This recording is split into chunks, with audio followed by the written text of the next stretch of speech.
So hello hello hello class ninth. आज क्या कर रहे हैं?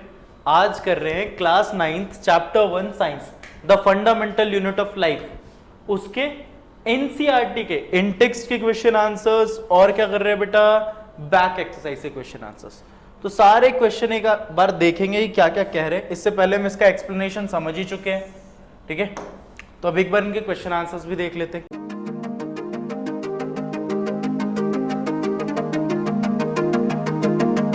क्या कह रहे?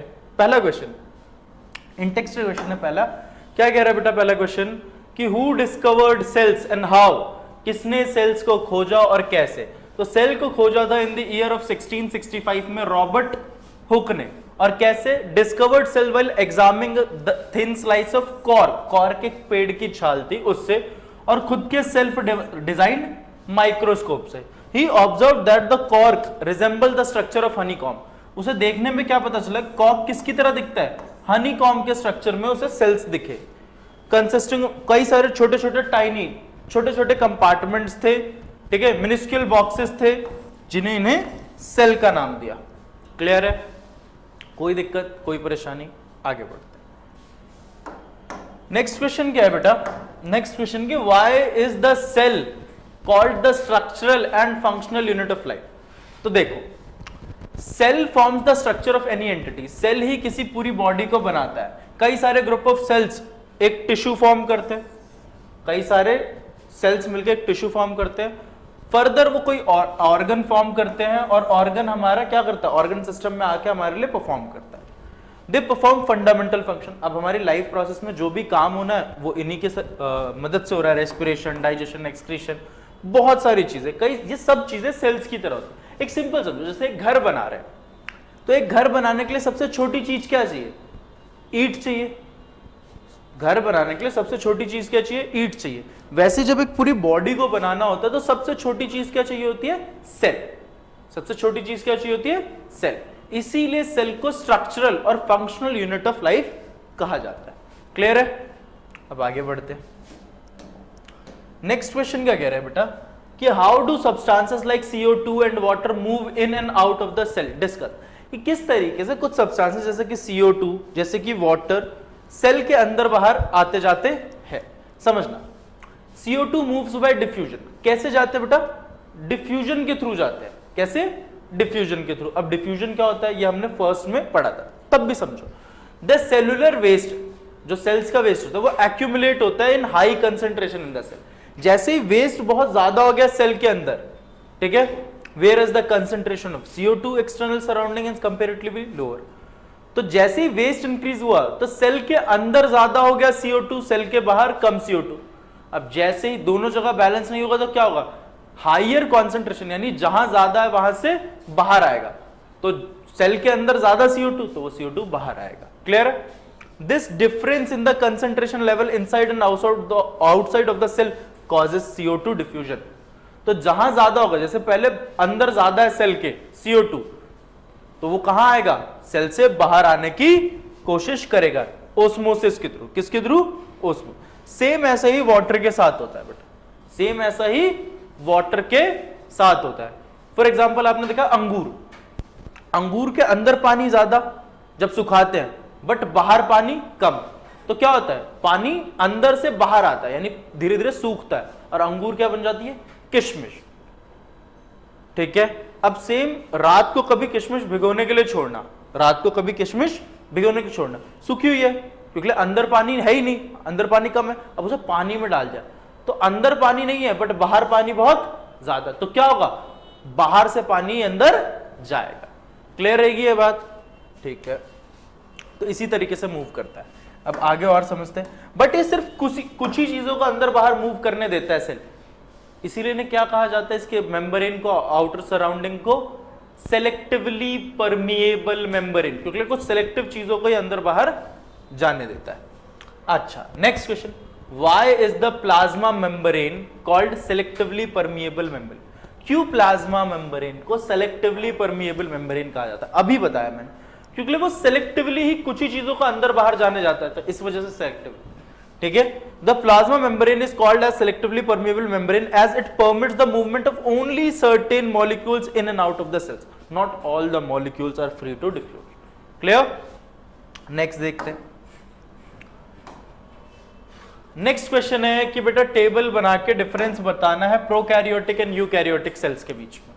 देखिए एक बार, देखो प्रोकैरियोटिक सेल, यूकैरियोटिक सेल, ठीक है।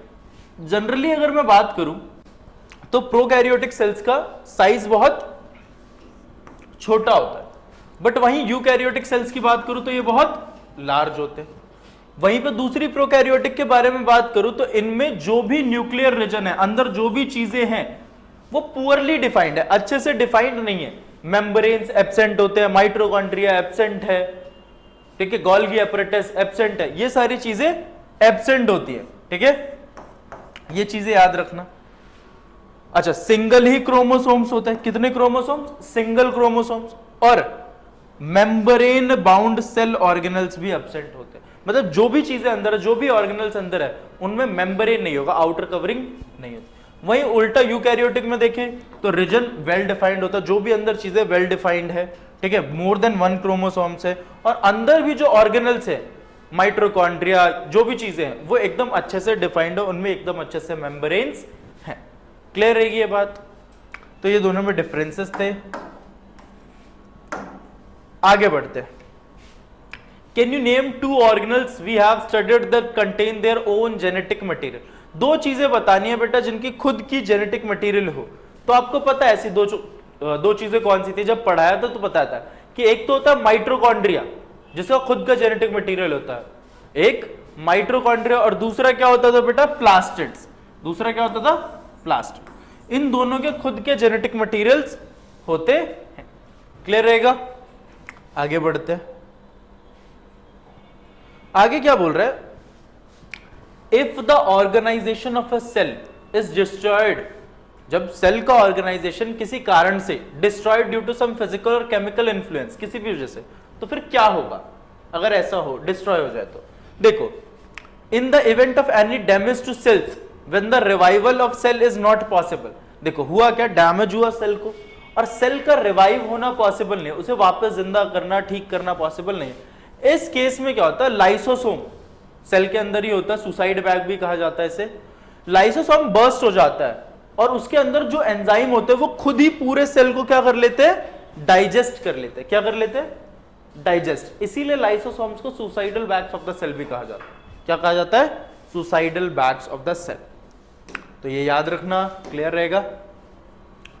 Why lysosomes are known as suicide bags? अभी बताया कि अगर किसी भी कारण से सेल डैमेज हो जाता है किसी भी फिजिकल या केमिकल इन्फ्लुएंस से, और कोई भी चांस नहीं है कि वो दोबारा रिवाइव हो सके, तो क्या होता है? लाइसोसोम्स कुछ एंजाइम्स क्रिएट करता है जो कि क्या करते हैं?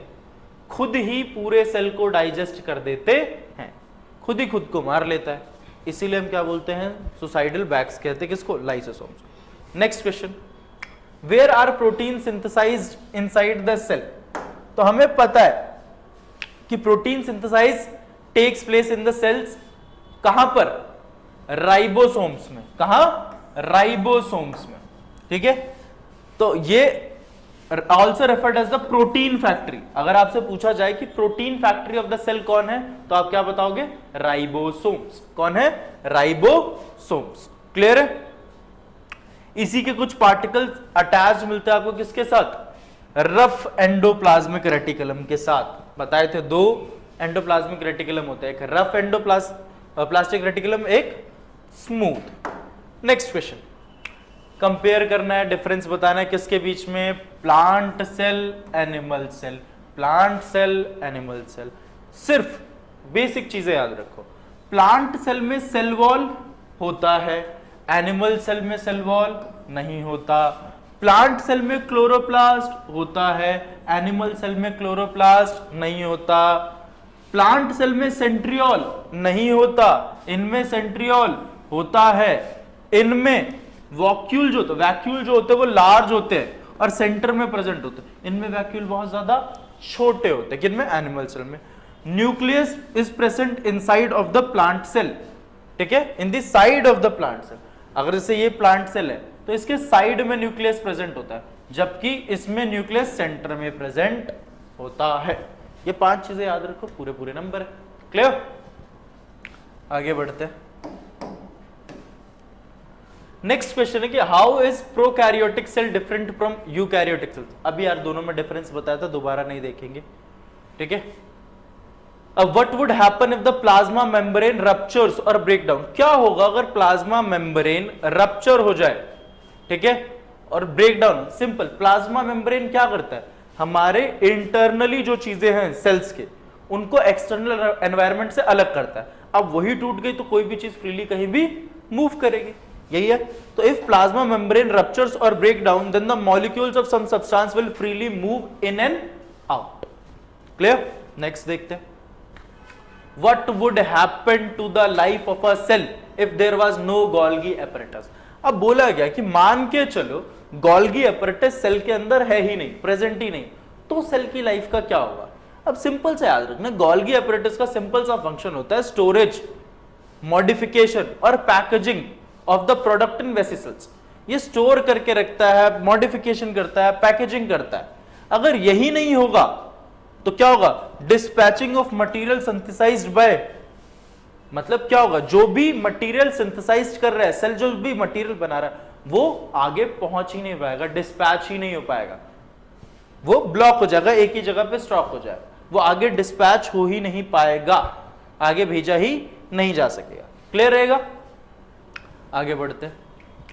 Which organelle is known as a powerhouse of the cell. Why. Simple याद रखना, mitochondria is the powerhouse of the cell. कौन, mitochondria is the powerhouse of the cell, क्योंकि यहीं पे एनर्जी रिलीज होती है कोई भी एक्टिविटी के लिए हमारी पूरी लाइफ टाइम में। आगे, where do the lipids and protein constituent the cell membrane get synthesized. अच्छा, लिपिड्स और proteins are synthesized in endoplasmic reticulum. कहां होता है, एंडोप्लाज्मिक रेटिकुलम में प्रोटीन होता है। How does amoeba obtain its food. देखो अमीबा कैसे ऑब्टेन करता है फूड, छोटी क्लास में भी पढ़ाई है। तो कैसे अमीबा करता है, amoeba take its foods by the cell membrane. ये पूरा आउटर जो लेयर दिख रहा है इसे क्या बोलते हैं, cell membrane, which forms the food vacuole. अब हुआ क्या, इसने क्या बनाना, एक वैक्यूल बना लिया, फूड वैक्यूल बना लिया और उसे अंदर ले लिया, ठीक है, सूडोपोडिया। दोनों साइड्स को क्या कहते हैं, सूडोपोडिया। क्लियर। छोटी क्लासेस में भी तुमने पढ़ाई है, 6th 7th 8th में भी अगर अच्छे से पढ़ा होगा तो वहां पे भी था। क्लियर है, ये बनाना आना चाहिए आपको, ठीक है। इस प्रोसेस को बोलते हैं एंडोसाइटोसिस। क्या कहते हैं, एंडोसाइटोसिस। आगे बढ़ते हैं। What is osmosis. ओस्मोसिस क्या होता है, simple, movement of water molecule, movement of water molecule from a region of higher water concentration through a semi permeable membrane to the region of lower water. मतलब higher concentration, जहां ज्यादा पानी है वहां से कम पानी। अभी किशमिश वाला और किसका एग्जांपल, अंगूर वाला एग्जांपल दे। देखो अंगूर को जब सुखाने के डालते हैं तो क्या होता है, अंगूर के अंदर ज्यादा पानी बाहर कम, तो पानी कहां आएगा, अंदर से, अंगूर से बाहर, तो वो सूख जाता है। किशमिश, वही किशमिश को डालो पानी में, अब बाहर ज्यादा पानी, किशमिश के अंदर कम पानी, तो पानी बाहर से अंदर आएगा, किशमिश फूल जाती है। तो यही ओस्मोसिस है कि वाटर का movement higher concentration to lower concentration. Clear. आगे बढ़ते हैं। इसी के साथ वीडियो आपकी खत्म होती है, मिलते हैं नेक्स्ट वीडियो में, बाय बाय।